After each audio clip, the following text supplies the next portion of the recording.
hukom. Mga mahal kong hukom, alam ko po na napakainit at napakamabigat ang hangin dito sa ating bulwagan. Punong-puno ng tensyon, palaisipan, pero habang abala po tayo sa politika, maraming mahalagang panukala ang hindi nabibigyan ng pansin. Mga panukalang batas na hindi tungkol sa kapangyarihan, kundi tungkol sa buhay, sa sakit, sa gutom, sa karapatan ng manggagawa. Tulad na lamang po ng medical cannabis bill. Hindi po ito usaping droga. Ito'y usaping dignidad. Araw-araw may mga batang may epilepsy, may mga cancer patients, may mga nanay at tatay na umiiyak sa sakit, humihingi ng legal na lunas. Nandito na po ang solusyon, pero pinapatagal pa natin. Gaano ba katagal natin hahayaang magdusa ang kapwa natin? Isa pa po, ang mga panukala ukol sa pagtataas ng minimum wage ng mga manggagawa sa pribadong sektor. Hindi po nagpapahinga ang presyo ng bilihin. Ang pamasahe, pagkain, renta, lahat po ay tumataas. Pero ang sahod, naiiwan. Kailangan po nating ipaglaban ang manggagawang Pilipino. Ibigay na natin ang nararapat para sa kanila. Isa pa po, ang Revised Cooperative Code Bill na nakapasa na sa ikatlong pagbasa sa mababang kapulungan at pinagdidiskusyonan pa rin sa komite sa Senado. Ito po para sa mga magsasaka, mangingisda at maliliit na negosyante. Pinal na sana, isang boto na lang, pero naisang tabi pa.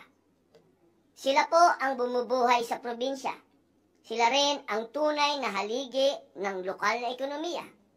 Bakit natin sila pinaghihintay? Mga mahal kong kasama sa Senado, unang-una na po ang aking BFF. I love you, pare. Alam kong may kinakaharap tayong seryosong krisis pampolitika. Pero hindi po dahilan yon para kalimutan ang tunay na trabaho natin, ang maglingkod sa bayan. Ang hustisya pwedeng isabay sa serbisyo, hindi kailangang mamili. Pakiusap ko po, huwag nating hayaang matabunan ng ingay ng politika ang sigaw ng ordinaryong Pilipino. Habang pinagdidibatihan natin ang impeachment, may mga kababayang tayong hinihintay ang gamot, dagdag sahod at ng pag-asa. Bawat araw ng delay, may nawawalan ng lakas ng loob. Bawat hindi pagtutok, may Pilipinong nawawala ang tiwala. Ilan lamang ito sa mga panukalang batas na naantala dahil sa usapin ng impeachment. Ito po ang panawagan ko bilang inyong kasama. Tulungan natin ang mga panukalang tunay na may silbi. Panahon na po para pakinggan ang bayan. Naniniwala po ako na ang pag-usad ng impeachment ay hindi makabubuti sa ating bayan. Ang ganitong hakbang ay hindi lamang nagbubunsod ng lalong pagkakahati-hati ng ating sambayanan, kung hindi isa ring sagabal sa patuloy na pagganap ng ating mga tungkuling legislatura, lalo na po sa Senado. Sa halip na ituon natin ang ating oras, talino at lakas sa mga panukalang batas at programang makatutulong sa pagbangon ng ating ekonomiya at kapakanan ng mamamayan, tayo'y nalilihis sa usaping hindi agarang dapat aksyonan. Napapabalita pa nga na bumagsak po ang ating net foreign direct investment inflows ng bansa mula Marso ngayong taon dahil sa political instability. Pati na rin po ang ating turismo sa bansa. Mula Enero hanggang Abril itong taon ang dami ng dumarating na turista sa bansa ay bumaba ng 0.82% kumpara noong nakaraang taon. Lahat po ito, political instability.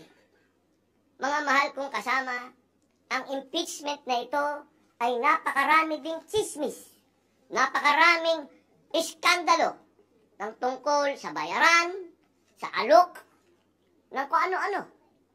Dahil po dito, muli po, inihikayat ko ang aking mga kapwa lingkod bayan na bigyang prioridad ang pagkakaisa, katatagan ng ating institusyon, at kapakanan ng sambayan ng Pilipino. Maraming salamat po.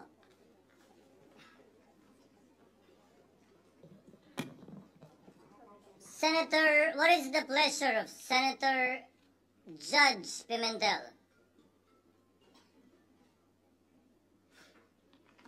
Since there is a motion, I think, Mr. President, and the motion is to dismiss the entire impeachment case.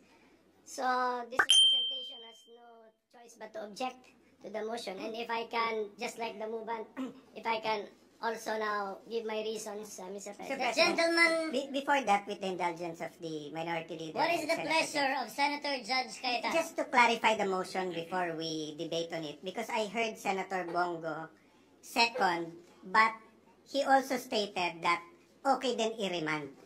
Because personally, I'm against the dismissal, but I would be willing to hear arguments on remanding. So I'm sorry, Senator Pimentel, I just want to know, is Senator Bongo actually proposing to amend the motion of Senator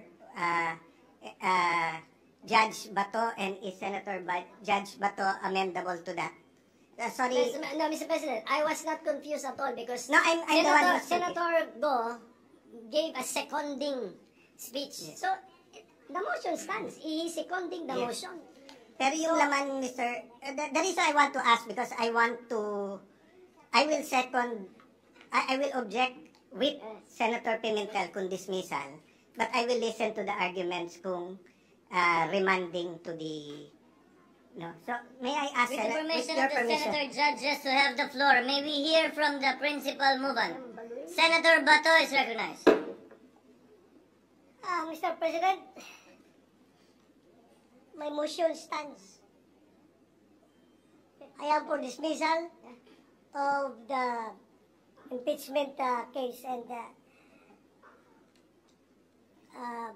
I don't know if I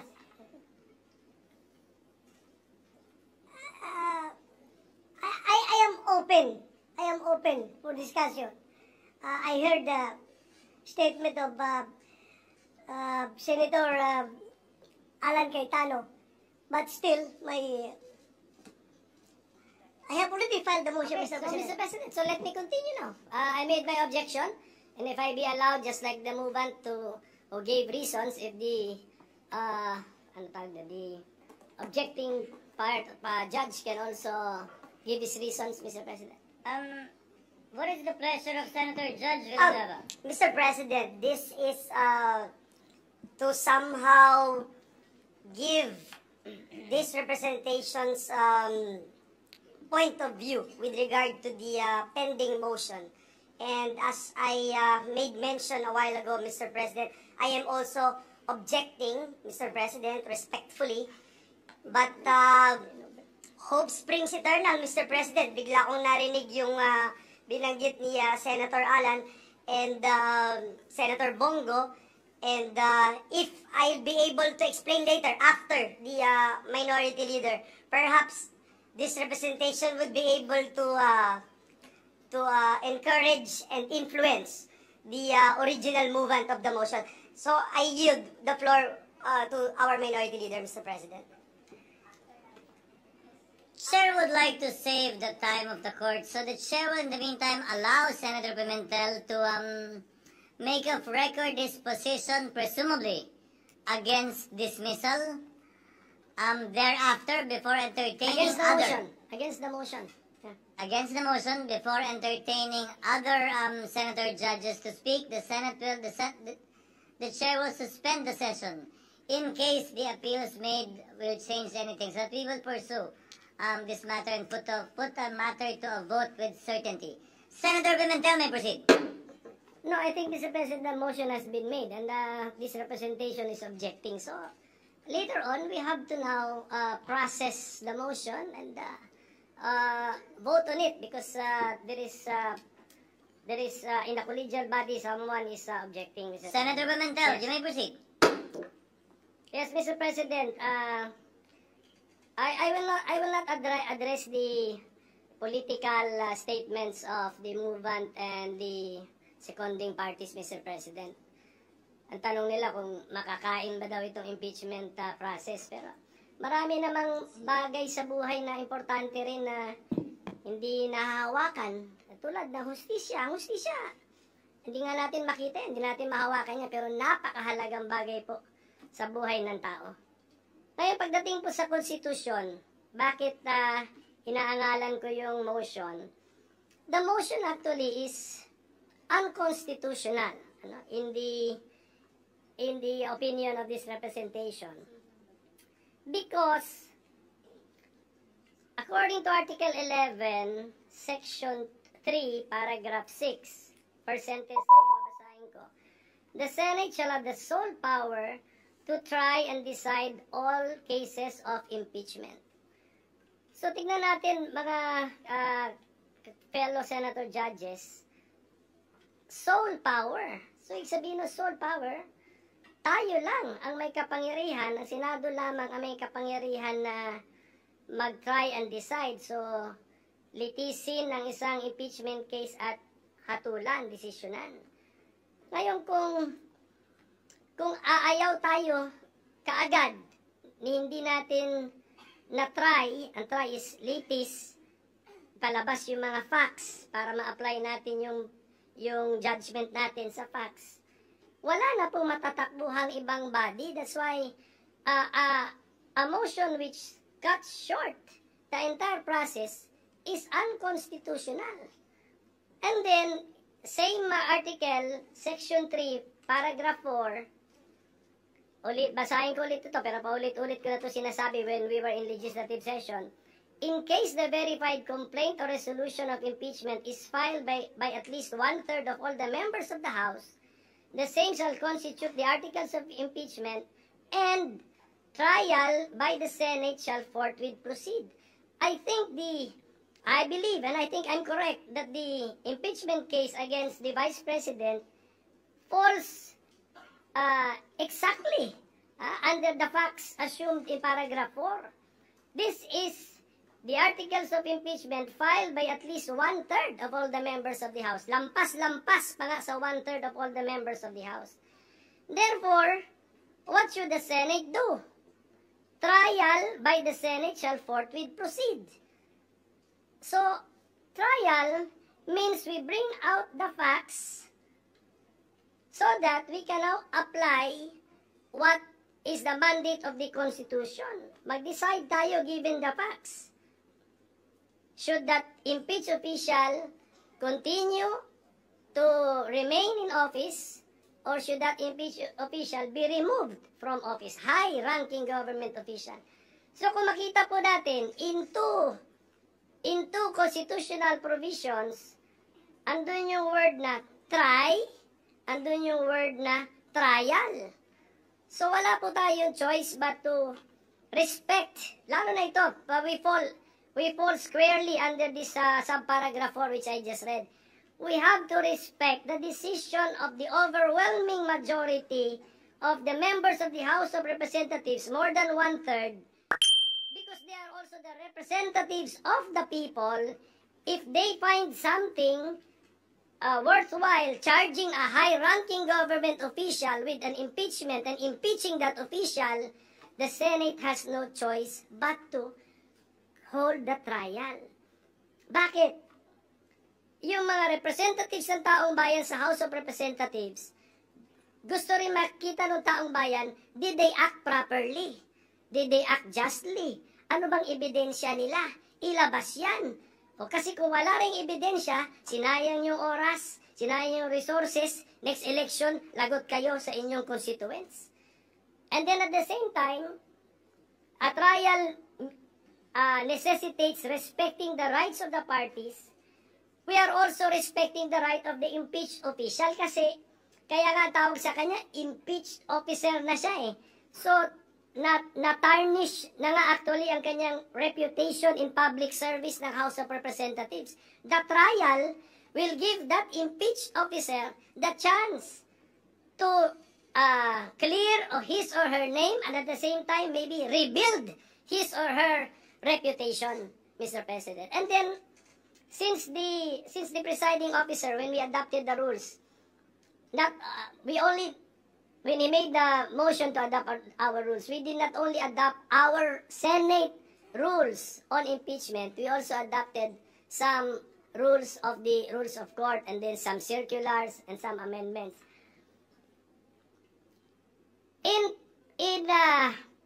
In a court proceeding, ito by analogy, we are actually like a court. In a court proceeding, since the judge should observe the cold neutrality of an impartial judge, yung mga pagkakamali or pagkukulang alleged sa complaint, sa information, it should be the affected or aggrieved party which should raise that before the judge or before the judges in a collegial body. Yun po yung tamang kilos ng cold, neutral, and impartial judge. Let the parties point this out to us. Therefore, even if you want to entertain this, although ako sabi ko it's unconstitutional, we cannot entertain this, in the normal court processes, this may even be premature to entertain because let's await the answer to be filed by the impeached official. Tignan natin if she, the impeached officer, will point this all to us. And then, sabi ko nga, ang daming facts na kailangan natin malaman. Did yung mga 10 days, 3 days, and then it requires familiarity with the rules of the House. So, Mr. President, for all these reasons, I object to the motion, but my anchor argument is that it is unconstitutional. The Senate, as the impeachment court, cannot cut short the process by dismissing an impeachment complaint, Mr. President. Thank you. Senator Ontiveros is recognized. You may proceed, ma'am.